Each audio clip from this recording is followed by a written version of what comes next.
Primeira carta de Paulo aos Coríntios, capítulo 13,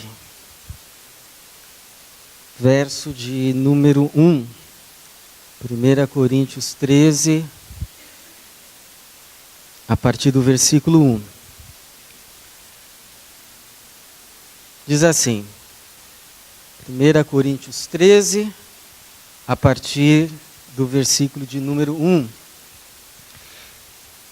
Mesmo que eu falasse as línguas dos homens e dos anjos, mas não tivesse amor, seria como o metal que soa ou como o prato que retine.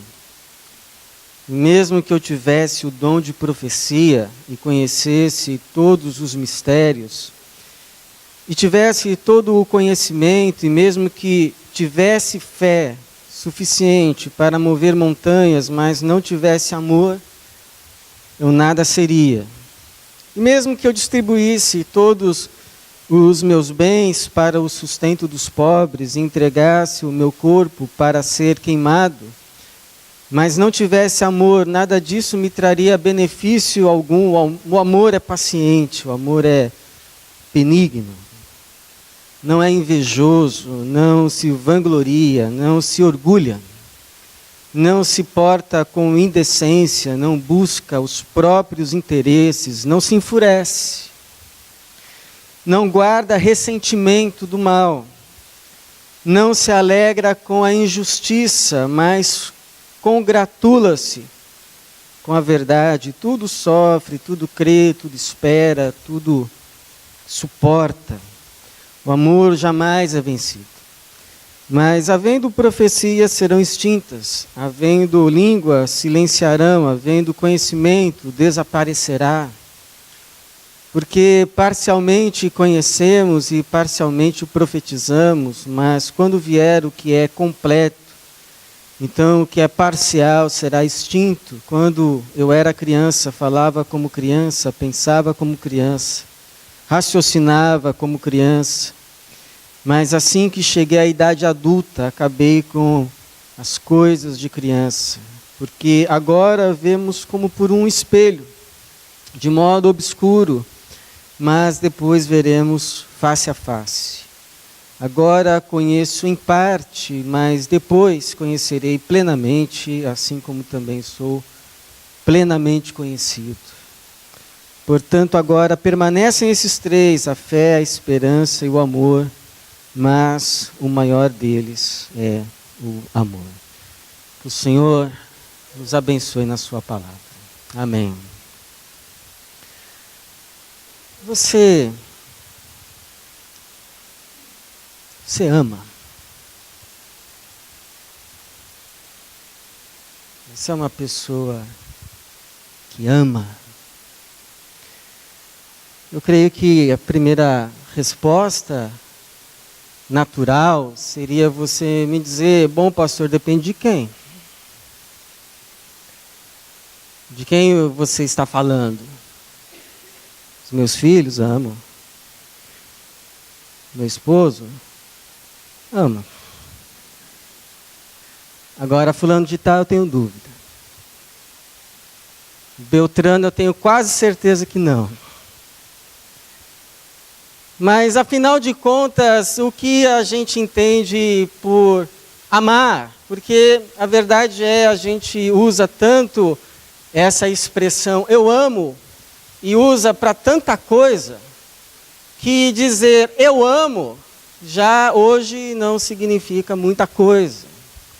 A gente pode dizer tanto eu amo os meus filhos, quanto eu amo o cachorro, eu amo o gato, eu amo o time de futebol, eu amo viajar,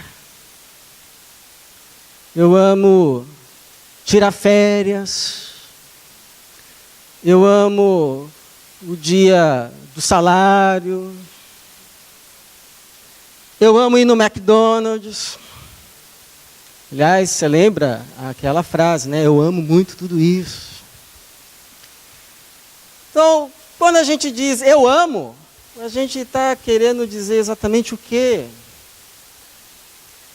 como é que a gente sabe que de fato ama? É apenas um sentimento? É um gostar? É um dizer, te quero bem?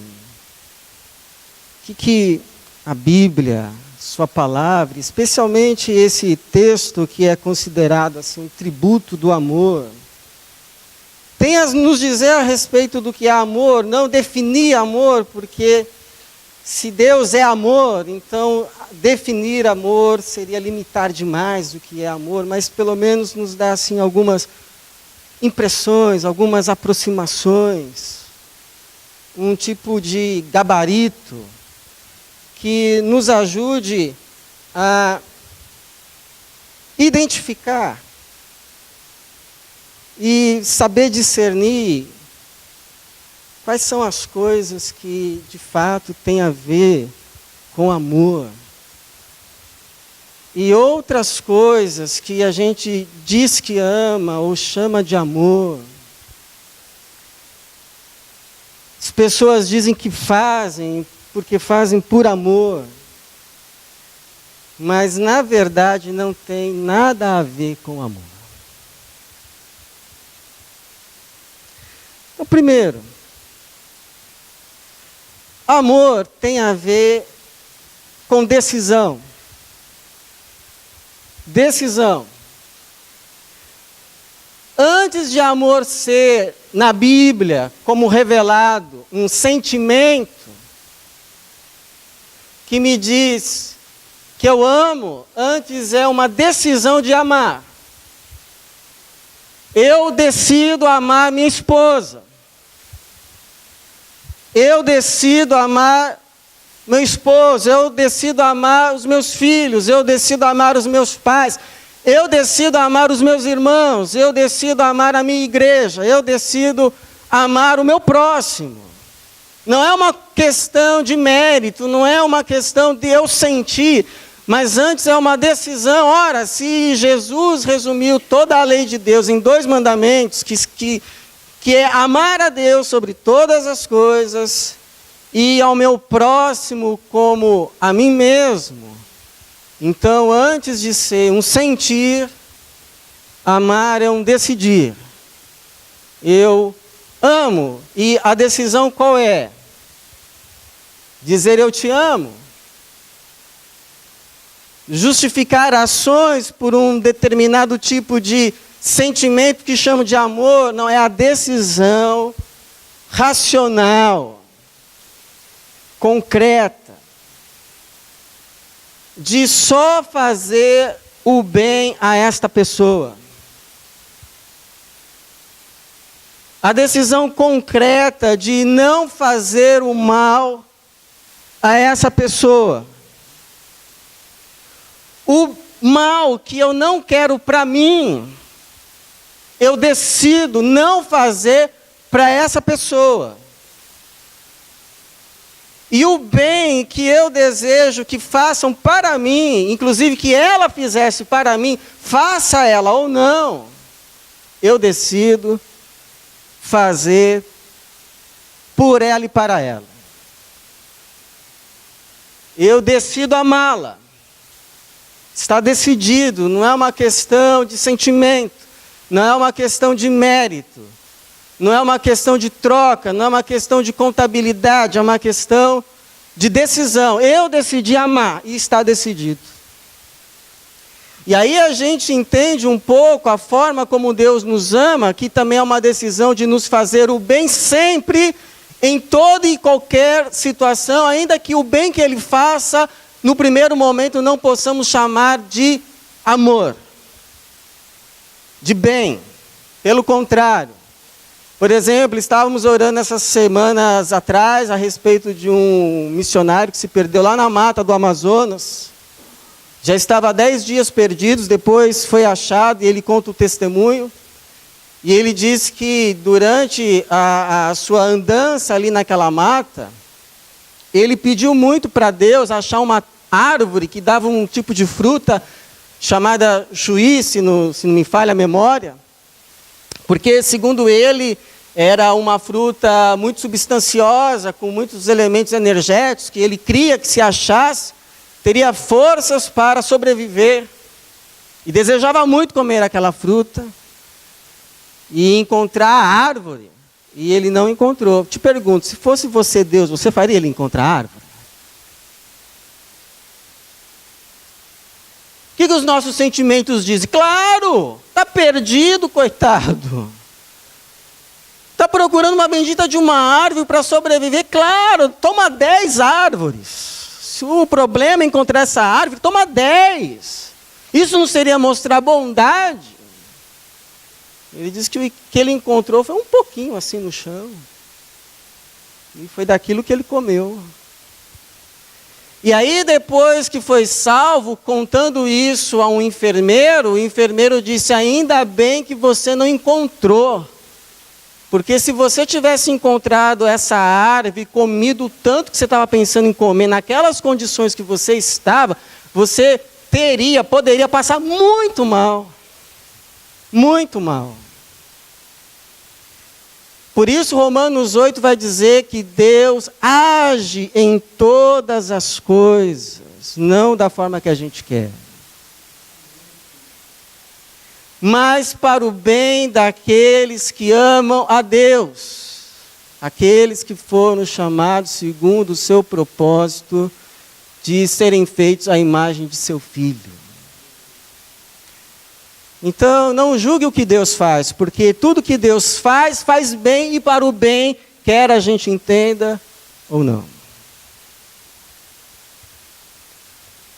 Segundo, amor tem a ver com afetividade. Porque se a gente parar aqui, bom, então amor é o cumprimento de um mandamento, amor é uma decisão, a gente fica só com a regra. E aí a gente faz a ação sem a devida motivação. Tipo assim, você lê na Bíblia, Paulo dizendo, seguindo o princípio de Jesus de amor aos inimigos: ora, se o teu inimigo tiver fome, dá a ele de comer; se o seu inimigo tiver sede, dá a ele de beber. Aí você lê isso, você fala: tá bom, vou cumprir a regra, né? O sujeito está lá morrendo de sede, aí você vai lá com uma bandeja, coloca um copo de água e vai olhando para Deus. Ó, estou cumprindo a regra, hein? Mas o que eu queria mesmo é que ele se afogasse com essa água. Então, não é só a decisão de fazer o bem, mas é a decisão de querer o bem. Porque o Paulo vai falar que é possível, inclusive, ter algumas atitudes que alguém olhasse assim e dissesse: isso é amor.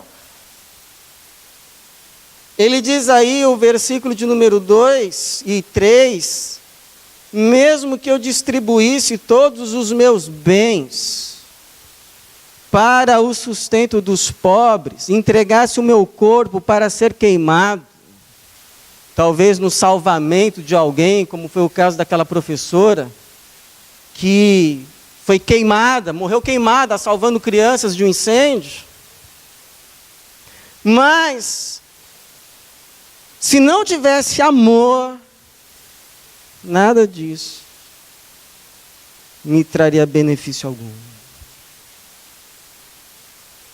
Eu posso fazer tudo o que o amor prescreve, mas sem o espírito do amor.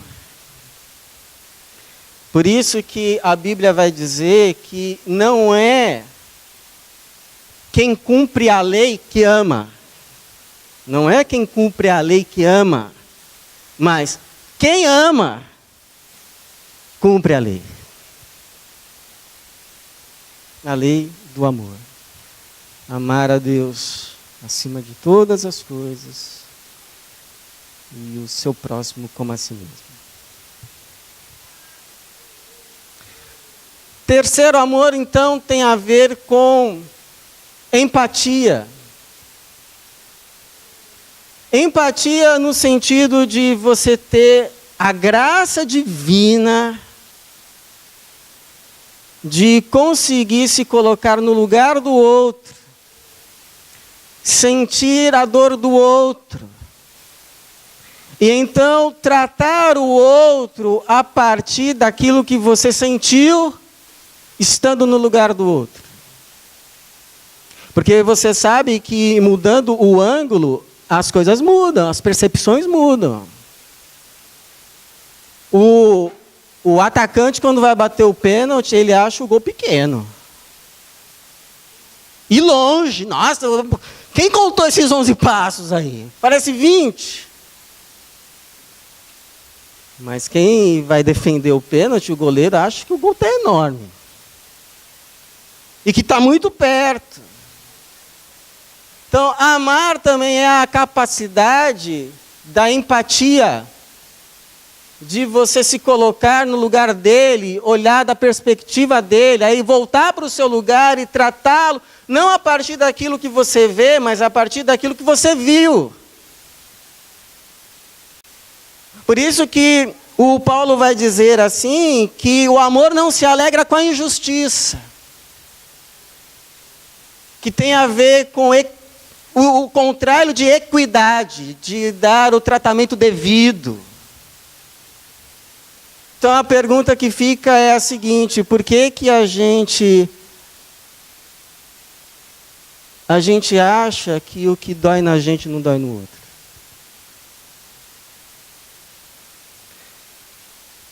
O que faz a gente entender que aquilo que aborrece a gente não vai aborrecer o outro? O que nos leva a crer que aquilo que seria um dano para nós inadmissível, que nos ofenderia muito, nós podemos permitir que aconteça com o outro, achando que ele não vai ficar tão ofendido assim. O que nos faz crer nisso? É achar que o outro é diferente. É de uma outra natureza, mas na verdade não é. Nós somos muito mais iguais do que a gente imagina, do que a gente pensa. Todo mundo tem carne, todo mundo tem osso. Todo mundo tem coração sensível. Todo mundo carece de dignidade, de respeito, de consideração.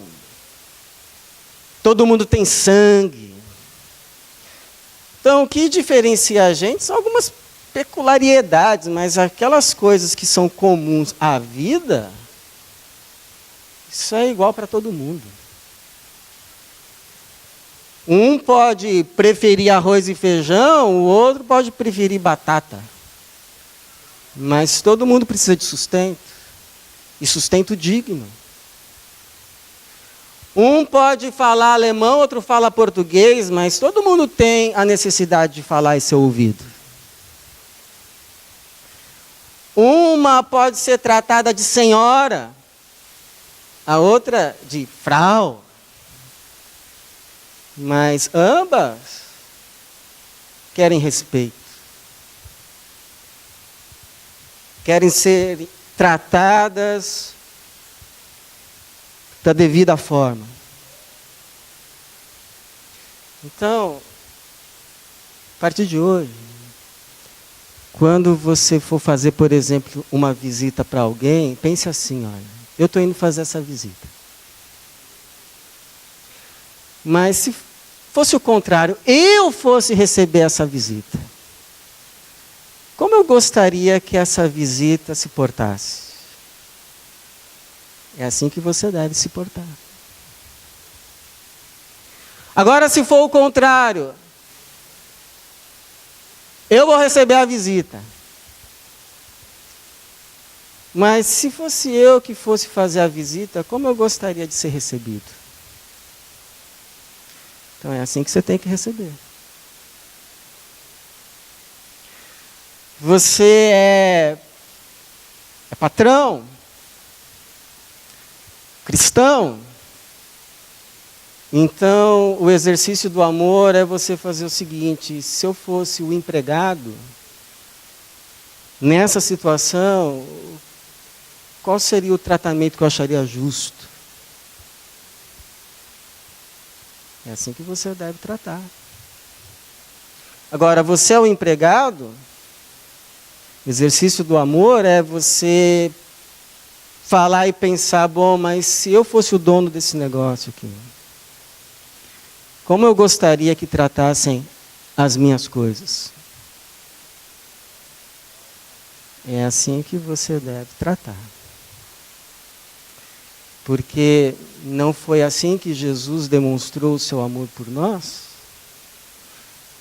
Assumindo o nosso lugar e levando sobre si as nossas dores. Então, amor na Bíblia é uma coisa assim muito concreta. Nada de abstrações platônicas. É muito simples. O outro é você. Trate o outro como se fosse você. Simples assim. E você cumpriu não só a lei do amor, mas guardou todos os mandamentos de Deus.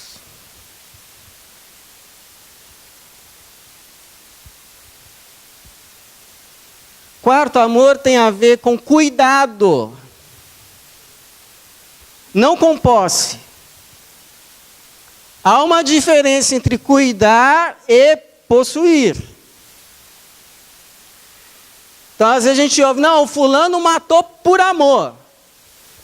Matou por amor. Se amasse, não teria matado. Não, mas é que ele disse assim, que ele amava tanto que ela ou era dele ou de mais ninguém. Não, então isso aí não tem a ver com amor, isso aí tem a ver com paixão. O amor pode ter paixão? Pode, e é bom que tenha, mas não confunda as coisas. Amar não é estar apaixonado, e estar apaixonado não é amar. Aliás, se tem um conselho que eu dou, se você puder casar não apaixonado, é melhor. Que uma hora a paixão vai baixando, e aí você não vê mais a pessoa que você projetou para que o outro fosse. Mas você vê quem é a pessoa, e aí tem que entrar na fase do amor. Eu decido amar esse cabra, mesmo assim.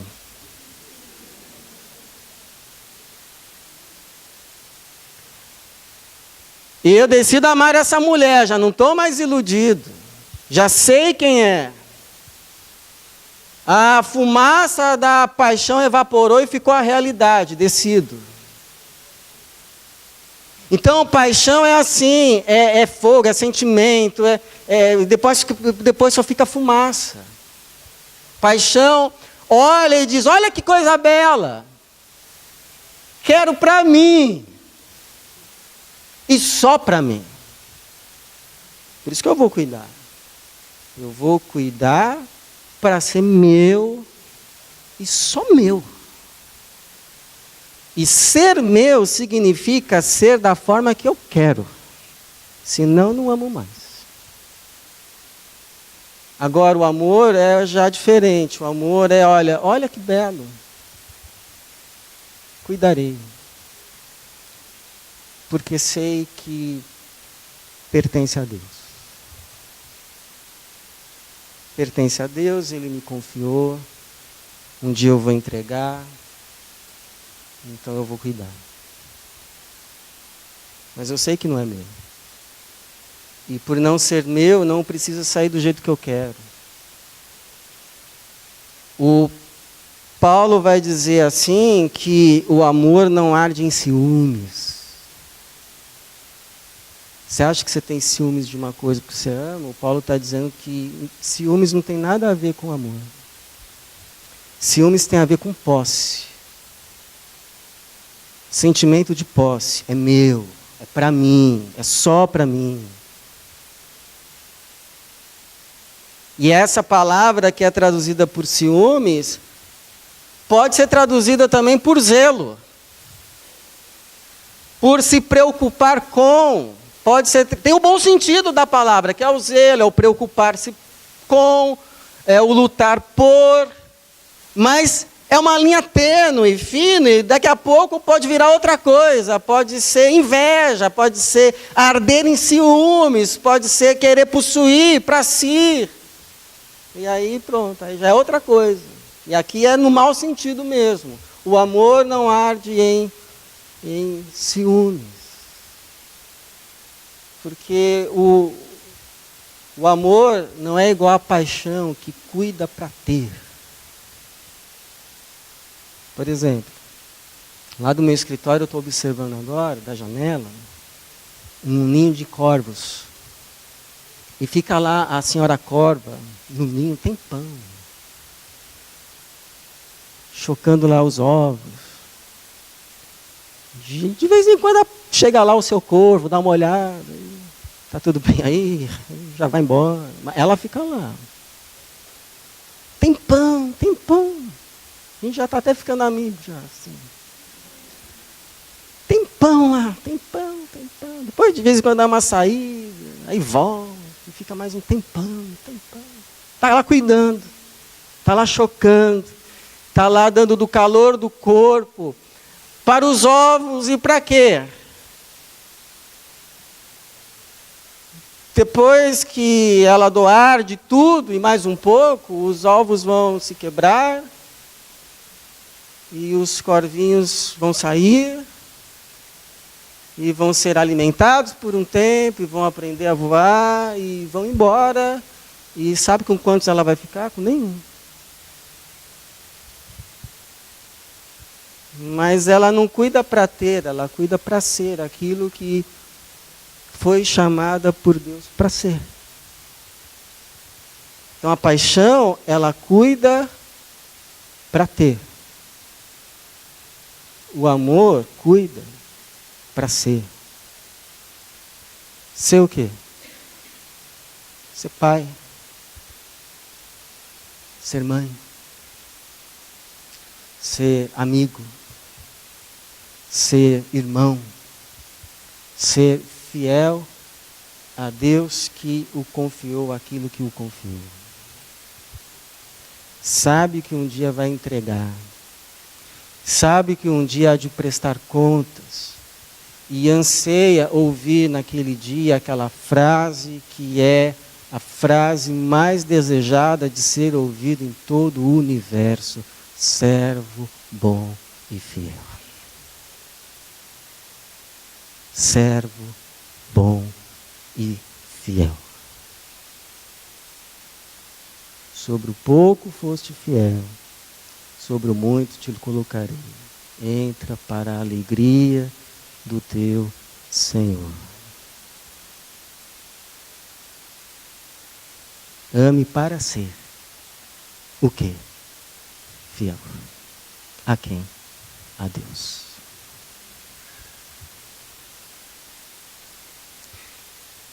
E é, portanto, lógico que amor tem a ver com Deus. Porque você ouve essas questões todas relacionadas ao amor, conforme revelado nas Escrituras, e você diz assim, olha, então se isso é amor, para tudo que eu quero descer. Porque parece que eu faço tudo o contrário. Eu confundo amor com paixão, eu confundo cuidar com possuir. Esse negócio de amor é uma coisa assim muito sublime, tá muito além daquilo que, não que eu possa entender, mas que eu consiga viver, porque, como diz, falar é fácil.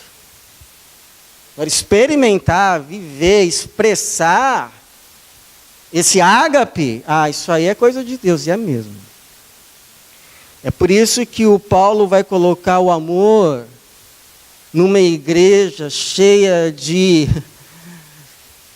dons espirituais, que só estava servindo para o orgulho dos corações, dizendo, olha, pode ter gente falando em língua, pode ter gente aí, isso aí, olha, se não tiver amor, o amor é o maior identificador de um povo que se chama povo de Deus, porque Deus é amor. Está acima de todos os dons, está acima inclusive de todo conhecimento. Todo conhecimento não supera a graça e a dádiva do amor. Paulo, em Gálatas, capítulo 5, 22, vai dizer que o amor é fruto.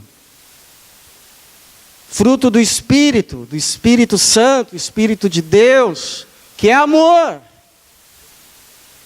Logo, qual que é o caminho mais curto para se amar alguém? É se deixar encher do Espírito daquele que não apenas ama, mas cuja natureza é amor. Ou seja, quanto mais cheio, quanto mais se deixar encher do Espírito de Deus, mais cheio do amor de Deus. Então não é assim, eu vou tentar amar, é melhor, Senhor, derrama do teu amor. Derrama do teu Espírito, quebranta o meu coração, me enche, porque vindo o Espírito vem o amor. Você não repara que quando você está mais perto de Deus, quando você está mais cheio do Espírito, fica mais simples a vida, fica mais natural as relações. Por isso que um teólogo disse assim uma coisa, que onde lemos nesse texto a palavra amor, poderíamos substituir pelo nome Jesus Cristo. Onde lemos nesse texto a palavra amor, poderíamos colocar-se uma flechinha e escrever Jesus Cristo. Quanto mais cheio do Espírito de Jesus, mais cheio, mais simples, mais natural o amor. Inclusive, na igreja primitiva, eles tinham assim uma festa que se chamava ágape, que significa amor, esse amor. E era uma festa muito simples. Cada um trazia um prato. No final tinha a Eucaristia, que é o partir do pão e o vinho, conforme conhecemos. Mas o que precedia era uma festa onde cada um trazia um prato. E isso era uma chance dos mais pobres terem acesso àquilo que não tinham. E os mais ricos, os mais abastados, compartilharem daquilo que tinham. Era uma manifestação de decisão, de afetividade, de empatia, de cuidado e de Deus. Aí você diz assim, bom, você está pregando tudo isso porque entre nós não há amor? Não. Pelo contrário, graças a Deus, o Espírito está sobre nós derramado. E tem brotado a cada dia, para nossa alegria e para a glória de Deus, manifestações de ágape entre nós, manifestações de amor, que é a maior identificação de uma igreja de Cristo. Você quer saber se uma igreja é de Jesus? Veja lá se há amor. Amor, conforme revelado nas Escrituras. Mas a Bíblia também diz que em Cristo nós também podemos ser aperfeiçoados no amor. Eu reconheço e sei que eu preciso ser aperfeiçoado no amor. E você? É por isso que Jesus disse: nisto todos saberão que sois meus discípulos, se vocês amarem uns aos outros. E esse amar não é no mundo das ideias, dos idealismos, das declarações verbais.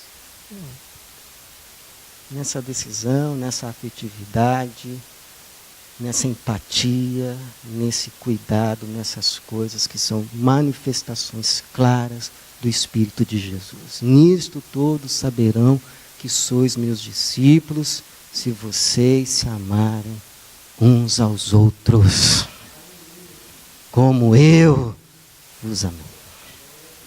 E assim seja. Que Deus nos abençoe. Amém, Jesus.